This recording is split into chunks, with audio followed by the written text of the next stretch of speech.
high percentage of those who die have what is commonly known as a near-death experience. Many people report going up a tunnel and seeing heavenly bodies bathed in bright light. And a good number see their life flash before them in a life review and even enter a heavenly realm.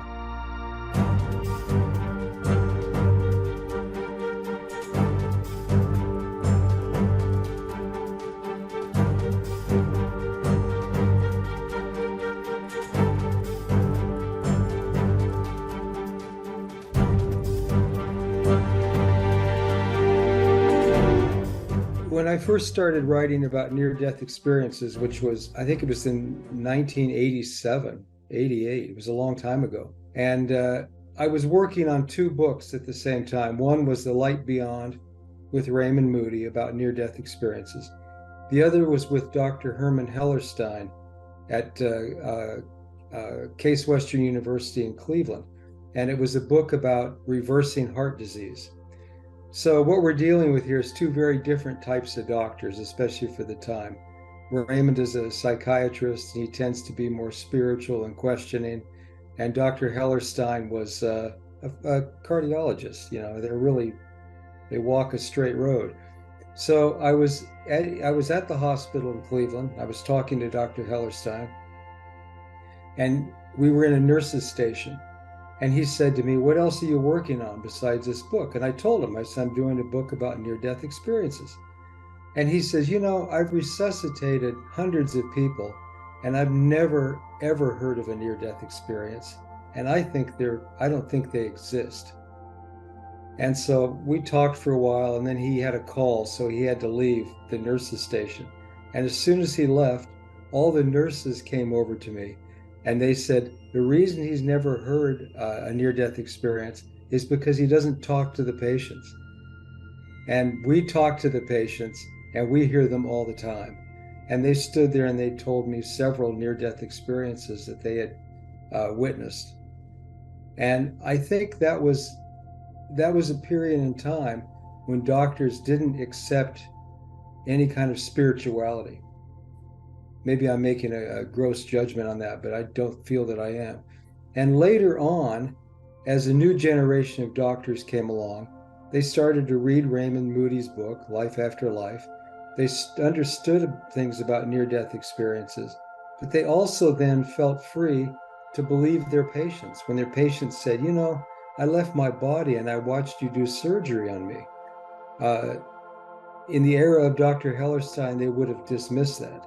I always believed what Raymond was writing about. So let me go back to the beginning when I first met Raymond. I was living in New York City, and I was editing a very large consumer health magazine called American Health Magazine. It was the most successful magazine of the 1980s.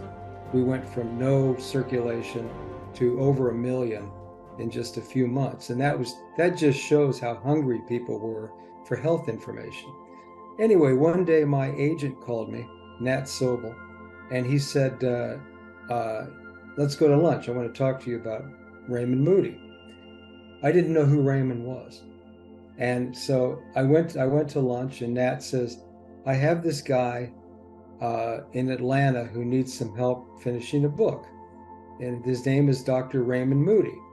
And he expected a response from me. And I said, "I don't know who Raymond Moody is." And he says, "Well, he named and defined the near-death experience." And I said, "I don't know what a near-death experience is." And he said, "What's wrong with you? Don't you watch Oprah?" And I said, "No, I don't." And so he explained to me what a near-death experience was. And he said, "You know, if you're going to edit a major health magazine, you need to know what a near-death experience is, because people are going to start talking about them." And so I flew down to Atlanta to see Raymond, and we just had an immediate bond. I was very interested in what he was doing, and he was interested in talking about it and having another book. And that was really our initial meeting with each other, is that we really bonded very quickly. And then as I would write these books with Raymond, other questions kept coming up. For example, in The Light Beyond, I'm writing, I get to like almost through with the book. And I said, well, what happens to children who have near-death experiences? And he says, well, we really don't know. There's not much research on this. But there's a guy in Seattle who's a pediatrician named Melvin Morse, and he's starting to research a research project on children who have had near-death experiences. Why don't you give him a call? So I gave Melvin a call. I got on an airplane, flew to Seattle, and we decided to write Closer to the Light. And out of that book came a number of other questions. And then I said, well, what happens to people who years later, are they changed? Are they transformed by this near-death experience? And he said, well, we think so, but let's do a study. And so we put together a big study on people who had near-death experiences when they were children, when they were older, and on and on. And we looked at how they were affected by the experience. And that became a book. It was our second bestseller, called Transformed by the Light. And we looked at all the transformations that went on as a result of having near-death experiences. And it was amazing. People give you a couple of examples. We found that people become very type A as a result of a near-death experience, but they become type A without the anger. So people who are type A generally are kind of angry and pushy, but if they've had a near-death experience, they become type A, but they become very curious about life, and they have a real hunger for learning. And that was one of the prime differences. Another one that kind of crosses the line into a spiritual realm was we found that people who have near-death experiences have at least 4 times as many confirmed precognitive experiences as people who don't have near-death experiences. So in other words, a person who has a near-death experience, they can precognitively see things, for example, and then they'll tell somebody about it, and that becomes a shared death experience. So you'll have people who have near-death experiences who will have a dream, a precognitive dream, that they're going to have a car accident the next day, or the plane they're going to be on is going to crash, and they'll tell their spouse or their boss or someone else about their dream, and they'll say, I'm not going to take that airplane today, and they don't, and the plane crashes. That kind of a story would happen. And those are precognitive experiences, but they're also confirmable because they tell somebody about them before anything happens. I was at a conference, and once again in Seattle, with Melvin, and Melvin, delivered his message to everybody, and afterwards people started coming up to him and talking to him, and it seemed like every other person, every third or fourth person, whatever, would say, I can't wait until I die. After hearing you talk, I can't wait until I die because I want to experience this near-death experience. And that didn't seem right to me. I mean, people who have near-death experiences also have a lot of pain and suffering. They have everything that would be associated with a near-death experience, actually, if you let your mind wander. And so I told Raymond, I want to write a book about one person and about all the trials and tribulations he's had as a result of a near-death experience, the good and the bad of the experience. And Raymond mentioned a few people, and Daniel was one of them. And I had never met Daniel. And so I was at Raymond's house. He lived in Alabama at the time. And he was talking to me about Daniel. I'd never met him. I didn't even know what he looked like. And all of a sudden, bang, bang, bang on the front door, and in walks Daniel. And he was in the town that Raymond lives, and he just wanted to stop by and say hello. And so, we started talking. I didn't like Daniel at all. I found him very threatening. He's kind of a threatening guy sometimes. So we spent the day together. He got a little better. We went to dinner, and then I didn't see him again for a few days. But I told Raymond I really want to write a book with him. I like his story is very interesting, and he's obviously had a lot of changes in his life as a result. And so I ended up getting a hold of Danny and myself, and I went to see him, and he lived in South Carolina. And I went and stayed with him for a few days. He lives in a house in Aiken, South Carolina, a really nice town. And we started to get along really well. And so I brought the publisher, our agent Nat brought the publisher from New York, a woman named Diane Reverend, who was the editor-in-chief of HarperCollins. And she came and she talked to Danyan. And Danyan is the psychic. So he starts telling her about her family. And he starts telling her about her children, her relationship with her husband and other people in the family. And he was just so right on. And she said, let's do a book. And that was it, just that quick. I didn't even have to write a proposal. I went to visit him in South Carolina, and I just talked the book out of him. Just talked to him, and got it all on tape. So yeah, it was my idea, but it was his story, his life. It's the same with Raymond. Many of the ideas we've worked on are my ideas. But Raymond, he knows so much about this field, and he's just able to talk about virtually everything. So that's how that gets started. It's not uncommon for someone in my position to come up with the idea, and I think I've done that with every book except one with Raymond. That was the first book. And otherwise, I'll have an idea. I'll say, we should write a biography of you, and because your story, as told to me by you, is fascinating. And so we did it. We wrote a book called Paranormal, and that was published by HarperCollins as well, Harper One. And we did The Light Beyond. That was the first book. And we finished the book, and we were sitting around. This was the day that we finished it. And I was at his office, and he lived in near Atlanta at the time. So we're sitting around, and I said, what do you think about reincarnation? And he said, I've never really researched it very much, but I'm intrigued by it. I do think there's something there. I just haven't researched it yet. And I said, well, have you ever had a past life regression, where you're hypnotized to look at a past life? Yeah. And he told me a quite extensive story about his experience. And I had had one within the last year, and I was very intrigued by it. And so we talked about that for a while. And then I said, let's do a book on it.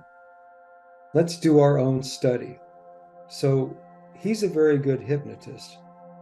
And we brought in a number of students from the university that he was teaching at, and other people as well, professors and others, people of all intellects and of all professions. And he did hypnotherapy on them. And we got all these stories about past lives. And so that became a book called Coming Back.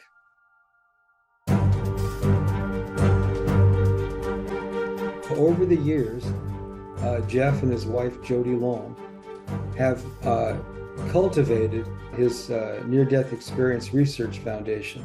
He approached me, and that was through an editor, a book editor, who asked him to contact me and see if I wanted to do a book with him. The people watching this haven't gone to that website. They should. It's called nderf.org, I believe. What he does in that is he has people call in and leave their story. Well, okay, let me back up. If you contact NDERF, what you're supposed to do is fill out a questionnaire. And it's a very extensive, it's a medical questionnaire because he's a medical doctor. And so you fill out this questionnaire, and then you'll tell in your own words what happened, why your near-death experience took place, what occurred when you had the experience, and what the effect of it has been on you in your life. And that's how he gathers these stories. These stories come to him from all over the world. And what he's then done is he's divided these into a number of different subjects. And by doing that, he's able to tell, he's able to take like 1,000 near-death experiences and tell you with his computer how many of these people have seen a heavenly realm, or how many of these people saw dead relatives or went up a tunnel. And he's able to break it all down. So that's what we did with the book, Evidence of the Afterlife, is we took a near-death experience, we broke it all, with near-death experiences, we broke them all down into their component parts. So people have out-of-body experiences, they go up tunnels, they're changed, they see a bright light, they think they're talking to God or Muhammad or just a bright light. And we're able to analyze those in many different ways. And that's really the strength of Jeff. I mean, he has great material for one thing. But then he's able to, because he's kind of a computer genius, he's able to break everything down into its component parts and tell you how many people out of 1,000, how many people see a heavenly realm, how many people see their dead mother, how they're affected by the bright light. So that's what he does. So we did that book, and then we did another book called A God in the Afterlife. And in that book, we examine people's relationship with God through near-death experiences. So we could tell, how many people in this study group had seen God, what he looks like, what the message was from God, things like that. And that was God in the Afterlife. And then I want to do a couple of other books with him. One of the books I want to do is Jesus and the Afterlife. The most interesting aspect to me is that many people who don't even really have Jesus in their culture will report seeing Jesus, and they'll report the bright light as being Jesus. People who have a light experience connected with their near-death experience tend to have the most powerful experiences. They tend to be the most transformative, seeing the light.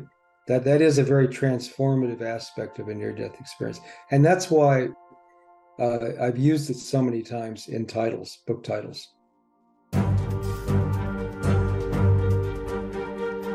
Raj is an amazing character. And what's amazing, his near-death experience is particularly amazing, because in addition to seeing the light, which he did, and everything else, in the course of his near-death experience, he picked up angels, and these angels didn't come and go; they stay with him to this day. So Raj, every morning when he meditates, he can. I hate to use the word conjure because it has a bad terminology, but he conjures these angels. They come and speak to him, and they help him, and they tell him what to do. And I'll tell you one of the things that's in the book. The book's called "Dying to Wake Up." When he had his experience, the angels came and spoke to him, and they said he was a anesthesiologist, and a real specialty in anesthesiology is he did anesthetics for people who were having heart diseases. who were having heart attacks or who were having bypass. So the heart's it's easy to make mistakes. And he was very good at not making mistakes. But it's a lot of pressure. And the angels appeared to him and they told him that you should quit being a doctor and you should start practicing consciousness-based healing. And they define that as healing people who had addictions, because addictions are so difficult to break. But they didn't tell him how to do it. So they said, you're going to have to struggle to find out how to do consciousness-based healing. And so he has been struggling with that now for years, is how to do the best consciousness-based healing that he can. And he does it well. He does have patients who are addicted. He talks to them, he helps them do meditation, things like that. And he's very successful at it, but he's trying to get better and better. And the angels won't be specific with him about what he's supposed to do. What they say is that that's the path you're on. You're supposed to find out what to do. You're supposed to find the end of your journey. And so that's what he does.